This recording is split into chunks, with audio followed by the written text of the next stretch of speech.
Hello and welcome everyone. I'm Helena Cobban, the president of Just World Educational, and I want to welcome you back to our video podcast, Gaza and the World. Today, I'm delighted that our guest is the veteran British Palestinian justice activist, leader and thinker, Dr. Ghada Karmi, speaking with us from London. It's great to be in conversation with you, dear Ghada. It's been such a long time. Thank you, and hello to you.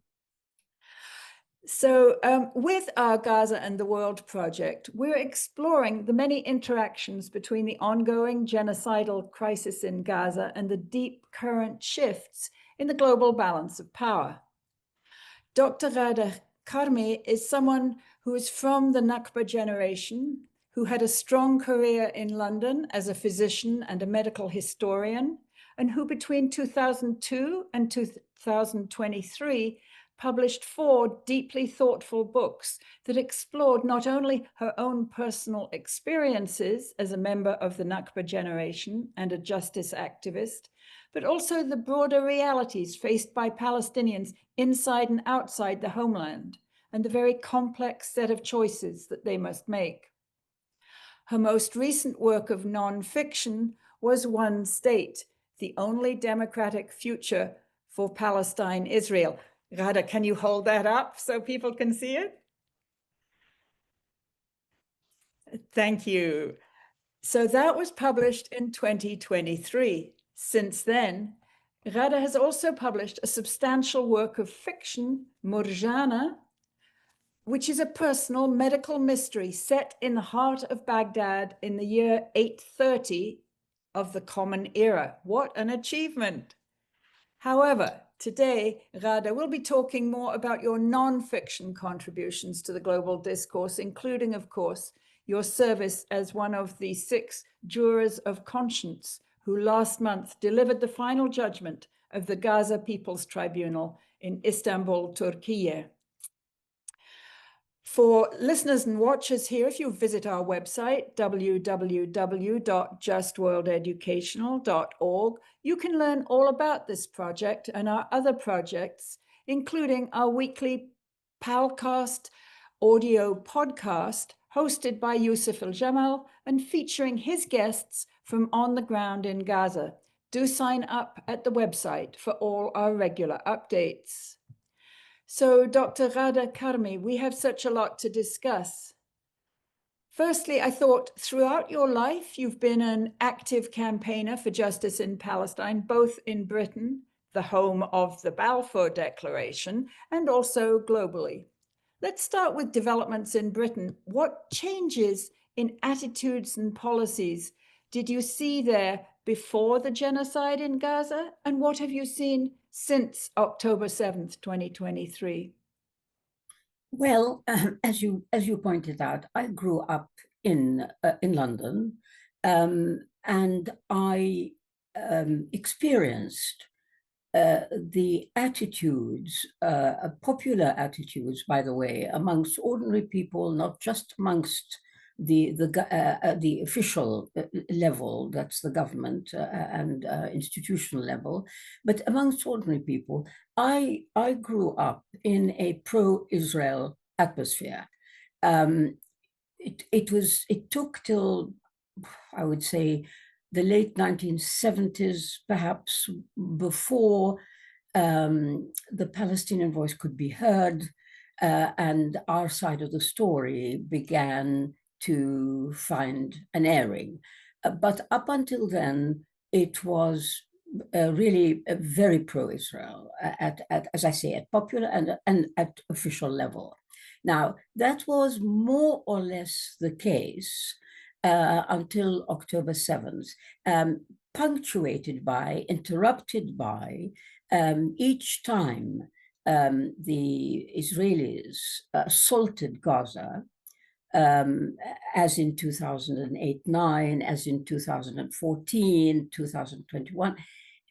Each time they've assaulted Gaza, perhaps less so the West Bank, but Gaza, there was a definite pro-Palestinian swing at popular level. And for a while, people criticized Israel and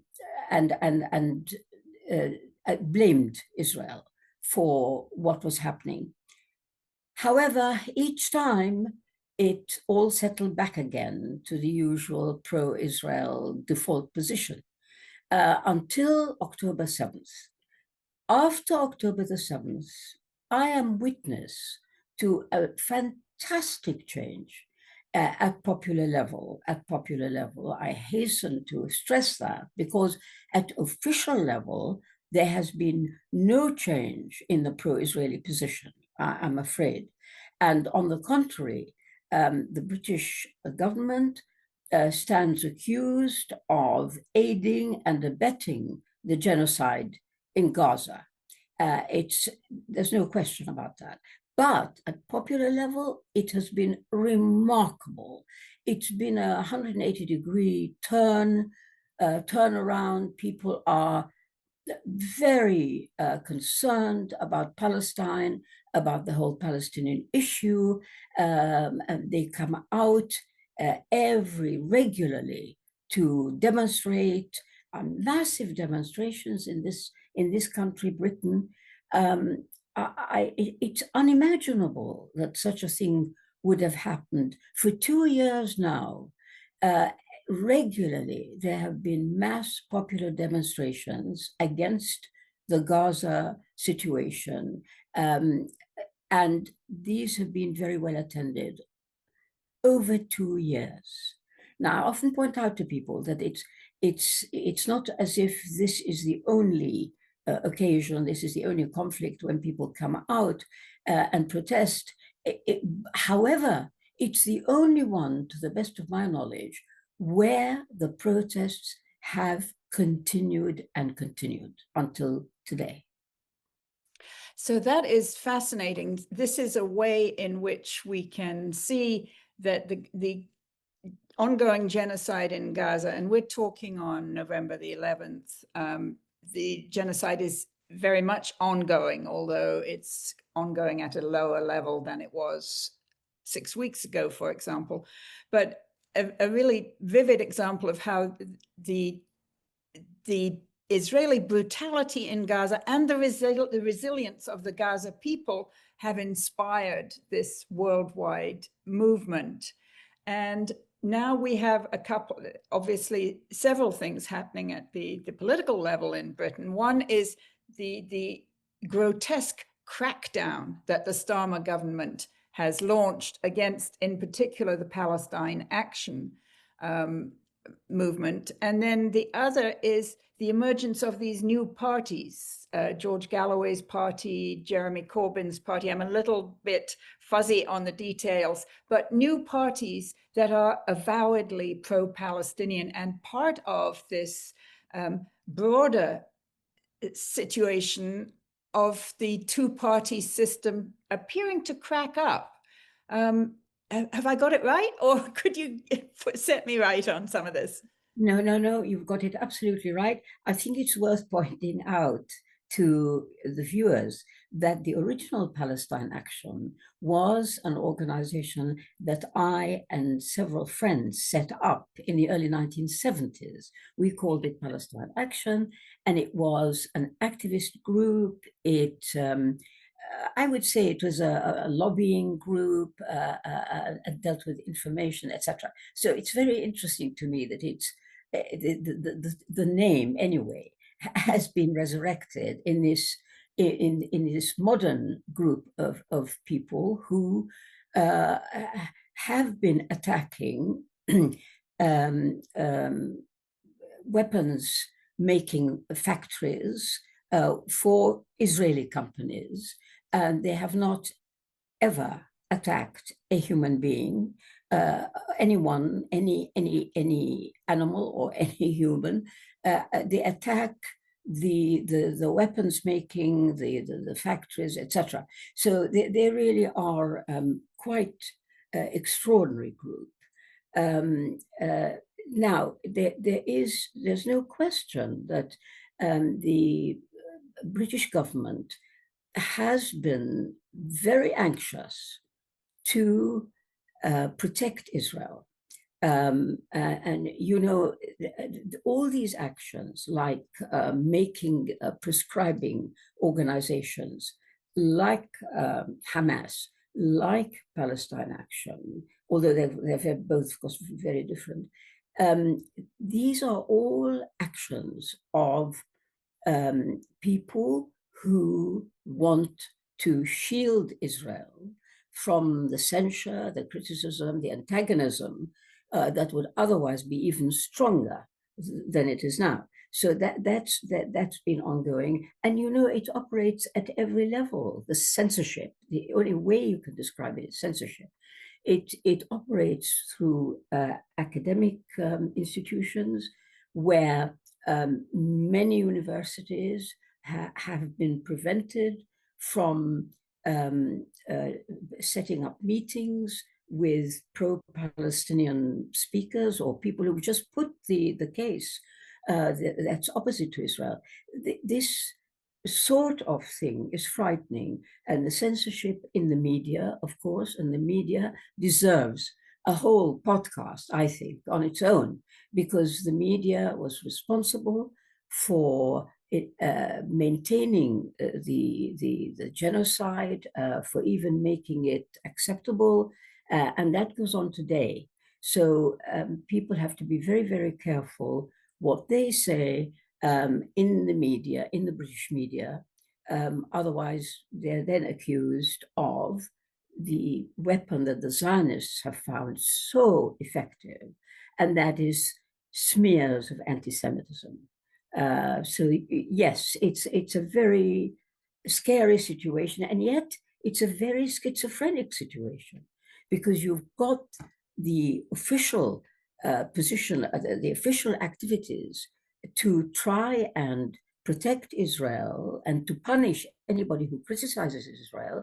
And at the same time, you've got on the popular level a tremendous supportive a surge of support for the Palestinians. It's very, very curious. In my experience, I've never lived through a time like this.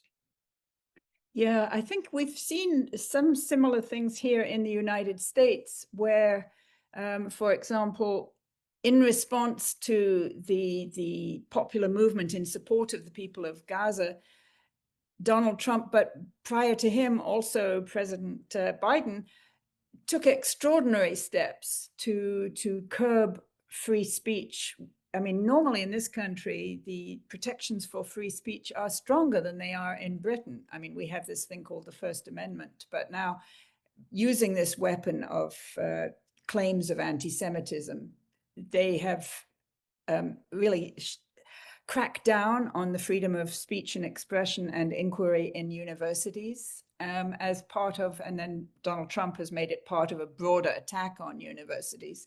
So this, the conflict started in Gaza in essence, but it's spreading worldwide. It has spread worldwide. And all of us, in a sense, are the victims of it, or the potential victims of it in many countries around the world.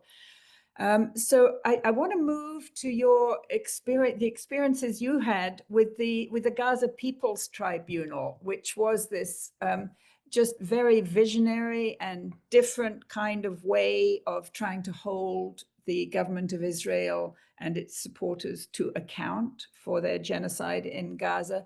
A civil society project that I guess was based on something that Bertrand Russell did during the Vietnam War, when he got, leaders of civil society organizations together to look at the immorality and illegality of the American war in Vietnam. So you were a member of the jury of conscience. Talk a little bit about what that experience was for you, because you had to pay close attention to all these outrageous atrocities, that the Israelis have committed in Gaza. At a personal level, that must have been extremely difficult for you. But then also, being part of a global movement was presumably something that fed your spirit and kept you going. Talk about it. Yeah, no, no, absolutely. First of all, the whole project itself, the concept behind it, the idea that at the official level, people who have particular views and feelings, very strong feelings in the case of Gaza, are witnessing this official wall of support for the perpetrator of a genocide. It's very heartening to be part of an initiative which gives voice to the rest of us, which is really how I saw it. So I thought it was very good. It was great. And I was very appreciative of the honor of being invited to be amongst the jurors listening to testimony. Now, of course, you're right.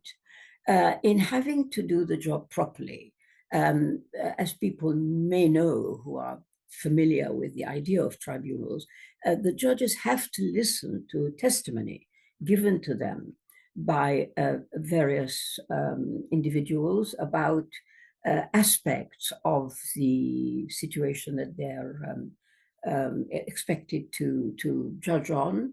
And this is what happened. Really, I would say for 2 or 3 days, I and my fellow jurors, there were, I think, five of us, or 5 or 6 of us, had to sit through from the beginning of the day to the end of the day, testimony after testimony of suffering, of different dimensions to the assault by Israel on the people of Gaza. It was harrowing, really. That's the only way I can describe it. It was harrowing, painful, uh, but of course it was necessary. We had to do that.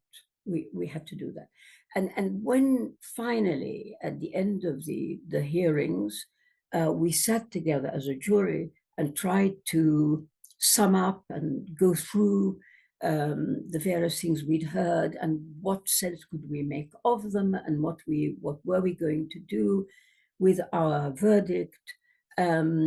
We I can only say we were very lucky. We bonded. That's the only way I can put it. We saw eye to eye. We were very different people, but we saw eye to eye on all the issues, and it wasn't hard to reach a consensus on what the nature was of the evidence we were receiving and what our recommendations would be.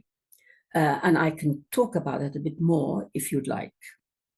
Well, yes, one of the aspects of the final judgment that you made that I found really interesting, and we'll be posting the text. I think it's already on our website for everybody to see.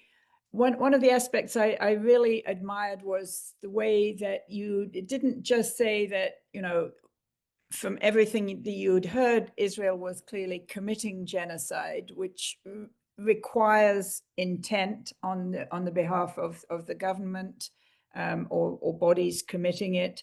But you picked that apart and looked at, domicide, which is the destruction of homes, ecocide, which is the destruction of the ecology, scholasticide, and all the different ways in which the Israeli authorities, with the full support and participation of my government and probably also yours, although I grew up British, I'm now American. I think that was a real contribution to identify those different forms of genocide. If you could also speak a little bit about your recommendations to the governments of the world, which, I mean, it needs to be underlined again and again. All the governments that have signed the Genocide Convention are under an obligation to intervene to end genocide. But, No, governments. of course, of course. Look, I learned a lot, quite apart from being distressed and feeling sad and so on. I learned a lot about the different ways in which Israel had aimed at the destruction of a whole society, a way of life, a history, a geography. It was remarkable the number of ways in which that destructiveness was demonstrated to us by one scholar after another. And in particular, I really want to stress the aspect of what this particular researcher called domicide, which I have to say had not occurred to me in that sense. That is the destruction of homes, not buildings, these are homes. And how the idea of home is so important to human beings. It's so necessary to build security, to build relationships. Any kind of communal activity is based on homes. So the only one word went through my mind as I listened to this: diabolical. This was a diabolical project, the Israeli project to destroy Gaza so fundamentally, so irreversibly, can only be called diabolical. And so I learned a lot. Now, coming through, of course, all this and all the impressions we'd had, and we were rather overwhelmed, really, we were able to identify that there was one important, fundamental reason why all this had been happening. And it was very clear to us, even if it hadn't been clear before. I can't speak for my colleagues, certainly was always clear to me that the problem with Gaza and the problem which Israel has caused for the people of Palestine and for the region is Zionism. It's the ideology of Zionism which rules the policymaking of Israelis and dictates these really diabolical things that they do to the Palestinians and to the surrounding Arab states as well. It's Zionism. Now, it was so clear to us that we had to point this out, that this was what it was due to, and that genocide was one aspect of the results of Zionism, but it was only one outcome.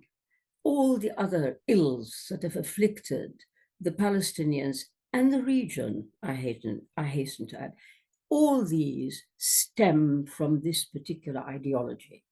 And so, of course, it wasn't too difficult for us to come to our final conclusions and recommendation that since Zionism is the problem, the way forward, which we wanted for the world to take on, and as you say, all the states, not just the ones that actively colluded with Israel's genocide, but all the others either standing by or apparently indifferent, though it is impossible to imagine why anybody could be indifferent at a time like this.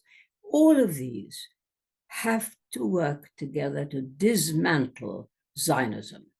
Now, that meant dismantling all the structures, the institutions that keep Zionism going. So in the end, the Zionist state would, of its own accord, be dismantled. Now, nobody talked about destroying Israel or killing Israelis or any of that. Our recommendations were completely logical, and they stemmed from the case we'd already made for the way in which Zionism had been responsible for all these crimes. And therefore, it was very, very obvious that the only way forward is the removal and the ending of this ideology. And that would involve um, states coming together all over the world, really, to dismantle and disable all the structures, economic, social, political, diplomatic, all of these aspects which have kept the state of Israel going since before 1948, 1948 when it was created, and before the whole Zionist movement. Um, you know, when I look back, this conclusion that we came to and these recommendations, the whole report that we drew up tells the whole story. Actually, if you look at that, you really understand why there's such a big problem in the Middle East, why there's such a big tragedy for the Palestinians. It becomes crystal clear in a few pages. And so I'm really very pleased, honored, and proud to have been involved in this project. That is, I thank you so much for that. That was so moving for me, Dr. Ghada. I want to, and actually this leads directly to my next question, because you're talking about the need to dismantle Zionism as an ideology and a practice, which would, for me, I know you're a bit wary of parallels with Nazism and the Nazi era, but it would be a parallel to the process of denazification that the Allies all went through in occupied Germany after the war, where the aim was not to destroy, not to kill Germans. In fact, you know, it was, and not to destroy the institutions of German society, but to denazify them. And then after the occupation of Iraq, we had a really, well, you know, the occupation of Iraq was just a terrible war crime in itself. But they did have a policy of so-called de-Baathification, which was horrendously destructive and unsuccessful, and led to the rise of Daesh, the Islamic State. But it's interesting to think of this process of de-Zionization in that kind of a context. So you have actually had a lot of different forms of engagement with strategic decision making of the Palestinian, various parts of the Palestinian community. And in your book, in your 2015 book, The Return, I was really interested to go back and look at some of the things you had in that book, because that book was about a trip that you made to Ramallah in 2005 to work as a consultant with the Palestinian Authority. And as you said in the book, I think, you know, you didn't have many illusions that the Palestinian Authority, like when you went there, you wanted to see the situation, and it turned out that the PA, the Sulta, was far more corrupt and corrupted than you had imagined, and that's kind of how your book went. So it seems that you went from being prepared to give the two-state approach of the PA and the PLO a chance, and then when you saw what they were doing in, you know, on the ground in practice, you became much more strongly in favor of a one-state outcome. Could you speak a little bit about that? And maybe your views have changed since then. Well, thank you for that for that summary and the plug for the book Return, which I hope people will read. Yes. Now I think I need to put this to correct something you said. There was no way that I went to Ramallah um, half or even a quarter believing in the two-state solution. I never have. It's been anathema to me right from the beginning. I've always supported the idea of, um, I suppose, if you like, the reconstitution of Palestine as one state. Because the two-state idea, let me just digress for a moment, because this is really important to me, and it's important for people to understand this.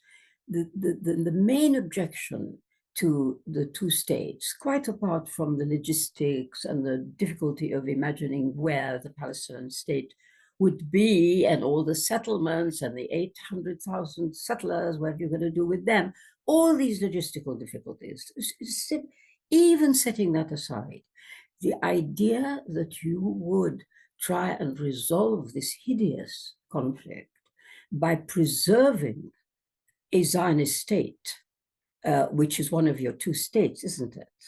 One would have to be Israel. Israel is a Zionist state.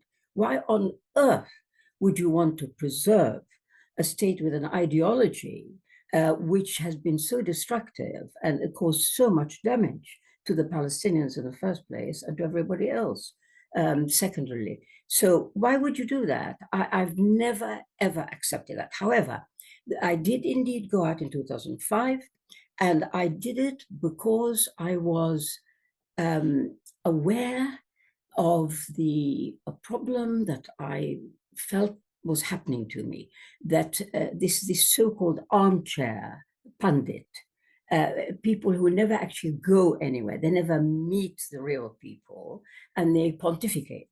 And I thought I was in danger of that. And so I decided I had to go and see for myself what the situation was, and make what I could of it. And that's what actually happened. Now, I was dismayed on the one hand by the extent of Palestinian, what can I say, pacification, passivity in the face of this foreign occupation, Israeli occupation. The fact that people had somehow acclimatized. That is not to say that they'd all acclimatized, of course not, and there were resistance, there have always been resistance, but generally, daily life seemed to be going along in a particular way. That was first dismay. Second dismay was the extent to which the Palestinian Authority was in hoc to Israel. It was a creature, clearly a creature of the Israeli occupation. Like all colonial movements, Israel had been able to set up a client body, call it Palestinian Authority, whatever you want to call it. It's not independent, it's subservient to the occupier. And so that was all very clear. Now, but there is something I really need to point out, which is that I was assigned as a so-called consultant, and I was taken on by the Ministry of Information to advise on media and stuff like this. And while I was there, because I went into the office every day and mingled with workers for the Palestinian Authority, officials, etc., you know that after a while, I also began to fall for the illusion that we really were a state. This is a Palestinian state that I'm living in, and the Palestinian Authority is the government. And yes, and you know, things are just like that. I had to really make myself wake up and say, what? You know, this is all pretend, it's all fake. So it was a real eye opener. And in terms of my the belief that I'd had, that I've always had, that Palestine must be reconstituted, I emerged more certain than ever that that had to be the way forward, although I was also, I have to admit, pretty depressed. And I wondered really how this was going to happen. But I've never doubted the principle. Oh, that's so interesting. I think we all need to go back and read your book, which is a sort of, I think Mourid Barghouti has a book called I Saw Ramallah, which was somewhat analogous to yours, but I think his conclusions were very different. Hmm. But now we have a situation, I can't say after the Gaza genocide, because the Gaza genocide hasn't finished, but sparked by the Gaza genocide, we have a situation where some governments that previously have not supported the idea of Palestinian rights in any concrete form are calling for a two-state solution or calling for recognition of a Palestinian state. And you have Hamas and the resistance in Gaza um, reiterating their support for a two-state solution as an interim, as a holding operation. So do you see, like, if we can solidify a ceasefire in Gaza and get some kind of meaningful Palestinian self-rule, even in a part of Gaza, is that valuable, or is that is that another dead end like the PA in Ramallah? Well, I can understand why you're asking, but my answer really is it's not going to happen. It's not possible to discuss a scenario which is, in my opinion, it's just not going to happen because of Israel. You see, the elephant in the room is, as always, Israel. Israel does not want a two-state solution. They've made that quite clear. They will not countenance something called a Palestinian state. So you've got that huge obstacle. Now, insofar as Israel has the support and the wholehearted, in fact, they're allies really with the United States. They're not, they don't just enjoy the support of the United States, they're almost I indistinguishable. think it's like Yes. Now you see, I can't see anything that Israel would not want happening at all. If you look at the current ceasefire, it's not a ceasefire. Palestinians are being killed by the Israelis every single day. I think something like 200 and over 240 people have been killed by Israel since since the October ceasefire, 10th. yeah. Exactly. Now you see, so there's no ceasefire really. They're not letting in aid. It's all an illusion. It's an illusion, and so I'm not hopeful. Quite honestly, I wish I could be. It would be good if one could be a bit uplifting and say, you know, sort of this the darkness before the dawn. I don't see it like that.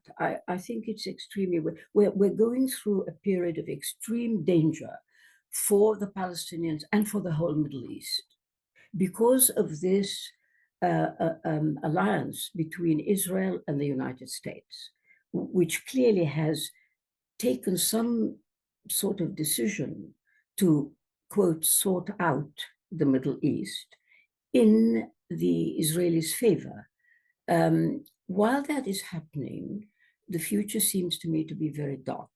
And I think people who claim to know what might happen or what could happen are it's not true.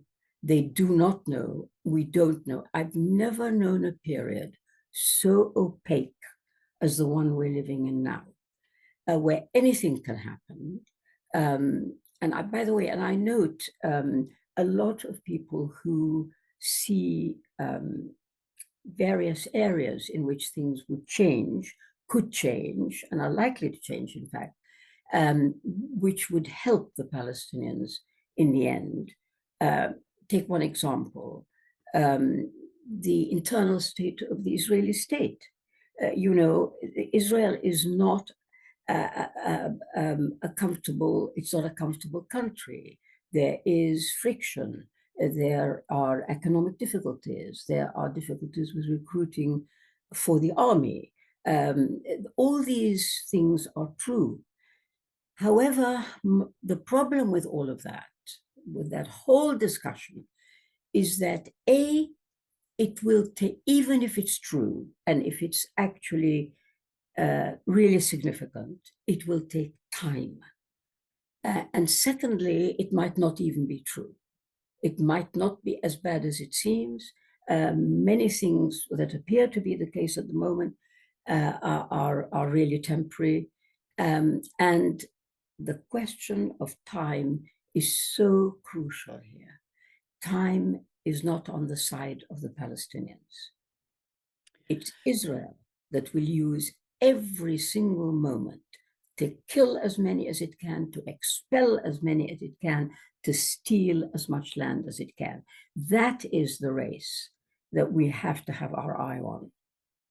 And of course, it's one that's happening in the West Bank as well as in Gaza. All the things that you said, especially the stealing of land. Ghada, obviously, your conclusions are very bleak right now. But from your experience at the Gaza People's Tribunal and the other contacts you've had with civil society bodies and well-connected people all around the world, do you see some hope that, for example, the Hague group of governments or other governments may actually be able to pose a real challenge to the US-Israeli control of the UN?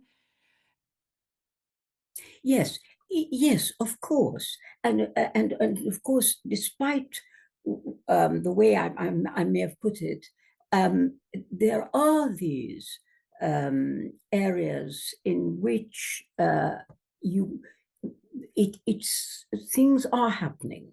There's no doubt. I mean, not least of them, quite apart from the Hague Group, there's not least of them the changes you pointed out in one country, very important pro-Israel country, which is the United Kingdom, where quite rightly, things are changing. The political landscape is changing. There are 4 independent MPs who became MPs on the strength of their support for Gaza. Well, that's unheard of. It's really unheard of in the whole history of this. You've got new parties which are much more progressive, much more, therefore, pro-Palestinian. So there is one. You've got the younger generation in the United States, particularly the young Jews in the United States, who do not agree with Israel's way of doing things. They do not approve. Now, these people, and as been pointed out before by others, before me, they and their fellow students will be tomorrow's leaders. Look at the new mayor of New York. So, all these are hopeful. It's not really to deny that there are not factors of potential success in this. There are, and they're all over the place. We need to see them, first of all, come together.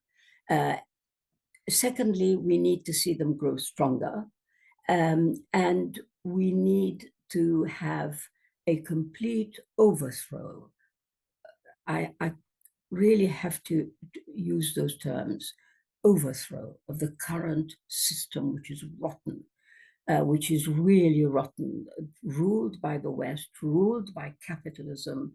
This is rotten, and these are the results, what we're looking at. Now, it'll take no less than that to ensure that there is justice for the Palestinians and for other oppressed people in the world. I have no basic reason to be so pessimistic that I can't see a brighter future. I can. And I just want to make 2 points. One is in looking at this brighter future, um, on the one hand, I cannot deny that this could bring about the kind of change we all want to see. However, time is not on the Palestinian side. This needs to happen much faster to save lives and to save the land of the Palestinians and to save them from becoming yet another expatriate minority, people like me.